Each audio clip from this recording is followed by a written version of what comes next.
Bien, ya lo habíamos anunciado antes de irnos al corte. Vamos a hablar del tema del precio del pollo, que ha bajado a sus niveles más bajos, digamos, valga la redundancia, en los últimos tiempos.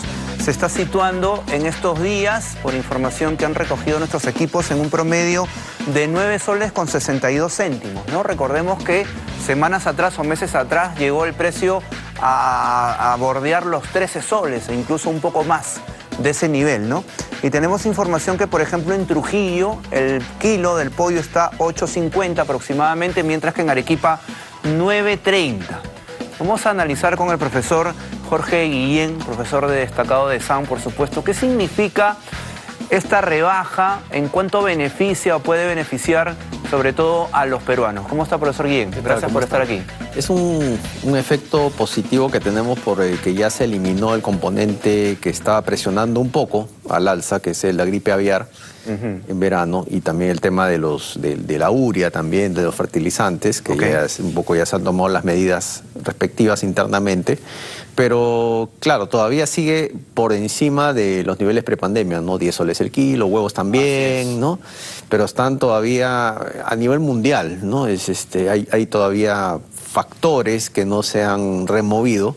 Tenemos algunos que nos están ayudando, ¿no?, a tener cierto alivio, ¿no?, en el costo de vida y en la canasta básica de consumo.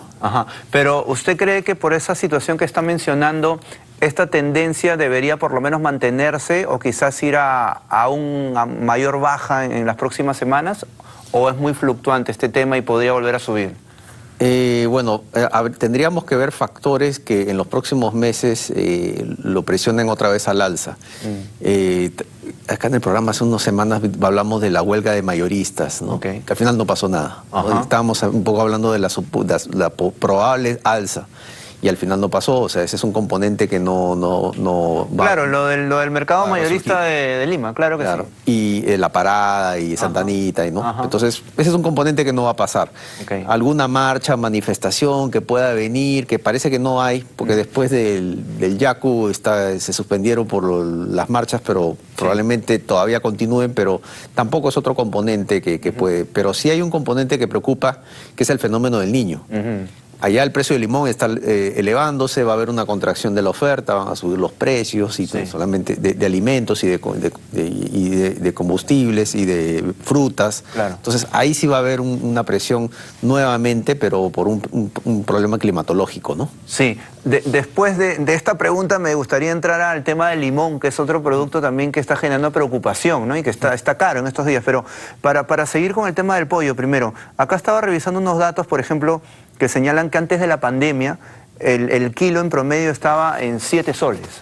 Ahora que está sobre los 9.62, 9.65, ha bajado obviamente, pero no llegamos todavía a alcanzar los niveles que hubo en la pandemia, ¿no? O prepandemia, perdón. Claro, ahí hay todavía el componente del insumo de maíz que todavía está elevado por la guerra de Rusia-Ucrania y los combustibles, ¿no? Entonces ahí todavía ese componente, ese factor externo que afecta a los precios internacionales de los alimentos, también nos está presionando al alza. Y también hay países como Indonesia o Malasia, que también son productores de cereales y granos, están contrayendo su oferta por temor a desabastecimiento. Entonces todo esto está presionando al alza, ¿no? Y todavía no se ha removido ese componente. Si no tuviéramos el problema de la guerra Rusia-Ucrania, que no sabemos cuándo va a acabar y no lo podemos controlar, los niveles estarían mucho más bajos, ¿no? Correcto, ese es un factor determinante entonces. Sí.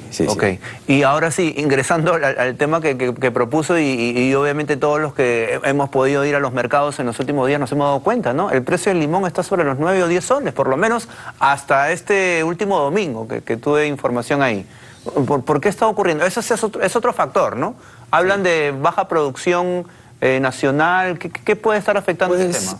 Ahí hay lo único que podría afectar es el tema de que estamos teniendo un verano, un invierno bastante cálido, entonces ha afectado los cultivos. No tenemos en Lima, en algunos sectores del país, no tenemos los climas, no marcados, pero al menos las estaciones. Entonces sí está quizás afectando la productividad. Y esto va a ser peor aún cuando venga si es que el fenómeno del Niño es muy duro, como en el 2017. ¿Te acuerdas que no ofrecían ceviche porque el limón estaba demasiado caro, ni limonada? ¿no? Las cevicherías ofrecían pescados, digamos, cocinados o frito, y no te ofrecían ni ceviche ni limonada. Claro, bueno, ese es un tema también o es un reto que nos está imponiendo este tema de la alerta por el fenómeno del niño global, ¿no? Ya el tema de acciones preventivas ya no hay tiempo, pero al menos esperamos que las acciones de los distintos tipos de gobierno para ya una acción de reacción sean efectivas, ¿no?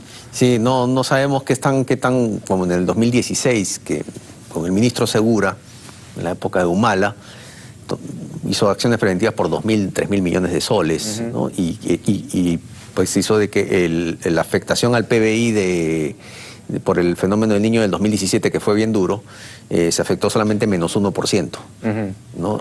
En el 83, nuestra afectación fue de menos 10%, ¿no? Se cayó el PBI 10%, entonces ojalá que no sea ese caso, porque nos ha agarrado con poco margen de maniobrabilidad y poca ejecución de gasto. El programa Compunche Perú se supone que está tratando de tomar las medidas preventivas, ¿no? Claro. Y correctivas. Claro, profesor Guillén, y digamos, desde el tema económico, que obviamente es su especialidad, ¿no? Y viendo lo que puede ocurrir con el fenómeno del niño global, como autoridad, digamos, ¿qué se puede hacer en ese sentido? ¿Se pueden hacer algunas estrategias, algunos mecanismos de prevención?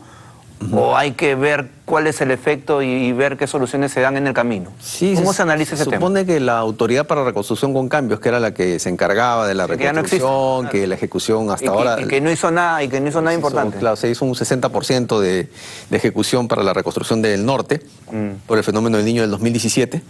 Se ha creado ahora otra entidad, que es ANIN, ¿no? Y se supone que, bueno, no solamente esperamos que sea el cambio de nombre, sino también todo un planeamiento interno para detectar por qué se demora tanto en la ejecución, ¿no? Sobre todo de algo tan importante.